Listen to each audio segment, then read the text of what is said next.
Social business can change not only Bangladesh but also the whole world, says Chief Advisor Professor Mohammad Yunus.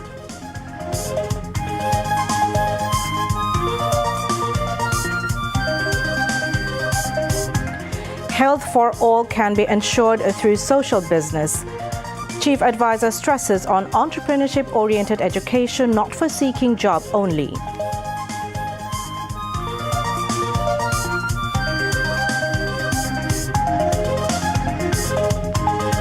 Two people die in dengue in last 24 hours, 159 admitted in hospital.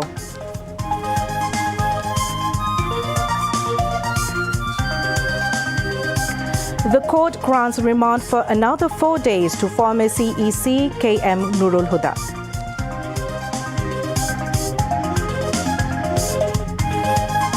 "72 more Palestinians killed in Israeli attacks in Gaza in 24 hours. 550 killed in last 1 month while receiving aid." And Bangladesh is on the brink of innings defeat against Sri Lanka while trailing by 96 runs in Colombo Test. Assalamu alaikum. Welcome to News at 10. I am Ruya Zabin. You have just heard the headlines. Now news in details. Chief Advisor Professor Mohammad Yunus said social business can change not only Bangladesh but the whole world. The Chief Advisor made the remarks this morning while addressing the inaugural session of Social Business Day at the Shamajik Convention Center in Jirabo Savar on the outskirts of Dhaka. More than 1,400 participants from 38 countries are taking part in the two-day event. Pioneer of social business concept and Nobel Peace Laureate Professor Yunus said Bangladesh wants to play a role in building a beautiful world. He said that all nations must come forward in this effort to change the world. Stressing that doing job is a wrong idea and continuation of the tradition of slavery, he said, human beings are not born to be job seekers as they are creators. The theme for this year is social business is the most effective way to ensure healthcare for all. In this regard, the Chief Advisor said social business is the only right way to ensure healthcare for everyone in the world, and through this it is quite possible to address the challenges of healthcare sector.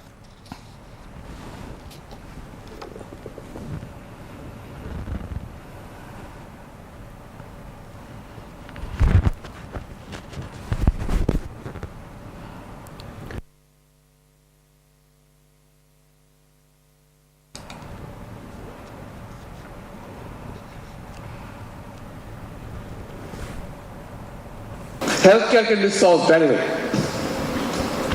And healthcare has to come from that angle. That's the only solution healthcare has, social business angle. You cannot leave it to business to make money. Then healthcare stays out. People are left out. Nobody can solve that problem. If you leave it to charity, you cannot solve it.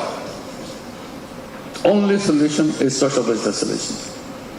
Yes, there will be business solutions. Yes, there will be donation solutions. But the robust part is the social business solution. That's where the whole fundamental issue there.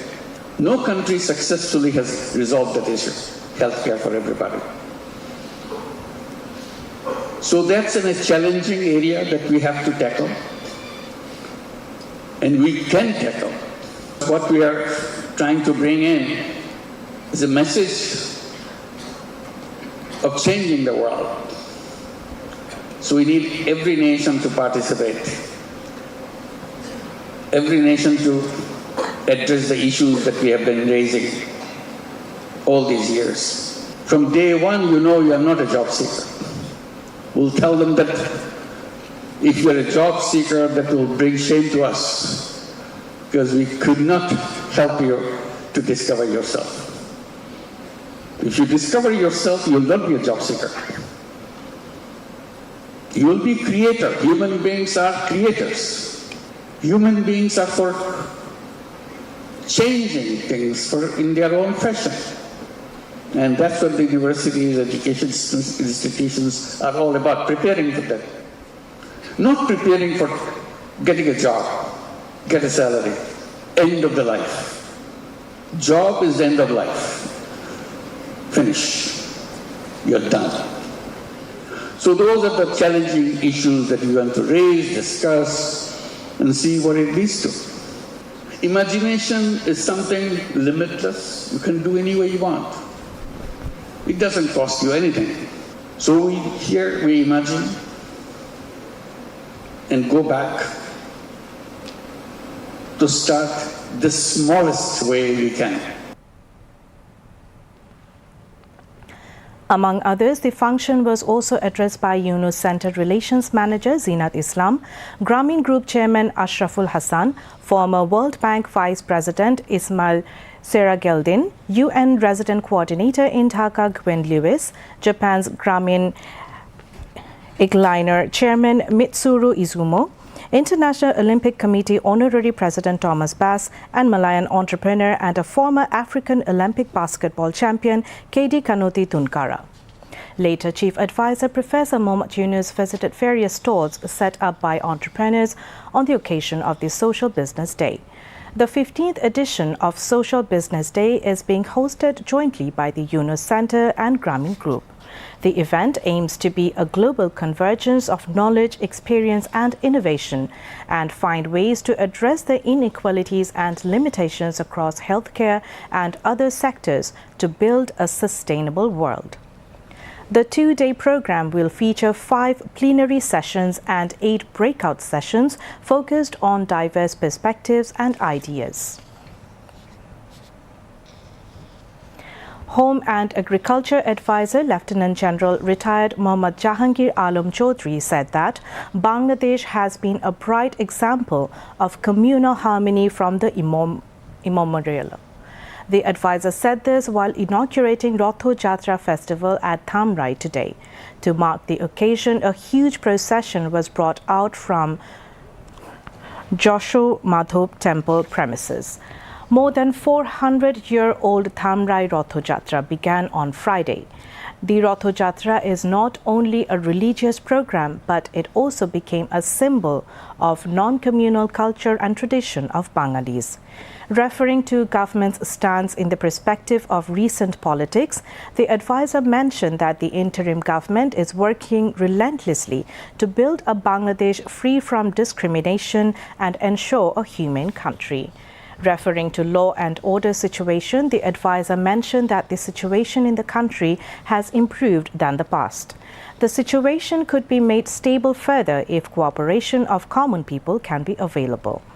Since morning, huge number of people thronged at Thamrai from adjacent areas including Dhaka to take part in the traditional Rotho Jatra festival. At least 2 dengue patients have died and 159 hospitalized in the last 24 hours. Alongside dengue, cases of chikungunya are also on the rise. Frequent intermittent rainfall is creating stagnant water, which provides an ideal breeding ground for Aedes mosquitoes. Scattered garbage and public unawareness may further worsen the dengue situation during the monsoon season. Doctors advise taking necessary medical precautions in case of fever. According to the Directorate General of Health Services, a total of 9,222 people have been infected with dengue so far this year. In the current month alone, 4,720 patients have been admitted to hospitals with dengue and 1,032 patients are currently receiving treatment at various government and private hospitals across the country. So far this year, 40 people have died from dengue, 22 of them male and 18 female. The court has granted 4 more days remand to former Chief Election Commissioner K.M. Nurhuda. The former CEC's remand was granted at the Chief Metropolitan Magistrates Court of Dhaka today. In the case filed for allegedly conducting the 3 parliamentary elections during the Awami League government's tenure as mock elections, the investigation officer of the case has applied to the court for an additional 10 days remand after the first phase of the 4-day remand ended. However, after the end of hearing, remand was granted for 4 days. Earlier on Sunday, BNP's Standing Committee member Salahuddin Khan lodged a case at Sherebangla Nagar police station naming 24 people, including 3 former CECs, accusing them of holding farcical elections in the 10th, 11th and 12th parliamentary polls. BNP's Senior Joint Secretary General Ruhul Kabir Rizvi has urged people to remain alert about the groups that are using BNP's name for conspiracies and personal gain. He made the remarks today at a discussion organized on the occasion of Ratho Jatra by the Bangladesh Puja Udjapon Front Dhaka Metropolitan Unit in the capital's Noyapolton.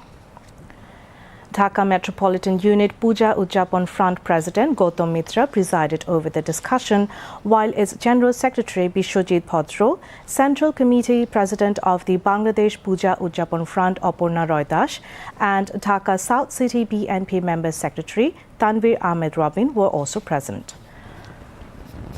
Ruhul Kabir Rizvi expressed hope that after the reform of the interim government, elections will be held at a logical time.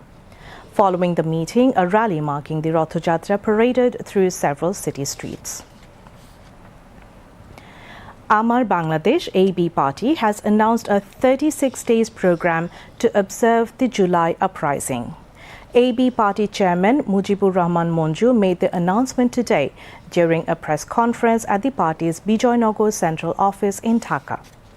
The 36 days programs includes discussion meetings and cultural events, an art exhibition titled Quota or Merit, a Struggle for a Blood-Stained Right, symbolic processions, a campaign to declare the Chhatra League as a terrorist organization internationally, prayers at the grave of martyred Abu Sayyid in Rangpur, food distribution among the poor and a black flag procession in memory of the brutal joint attack by Chhatra League and police in Feni. Program Implementation Committee convener, retired Lieutenant Colonel Didarul Alam, read out the programs.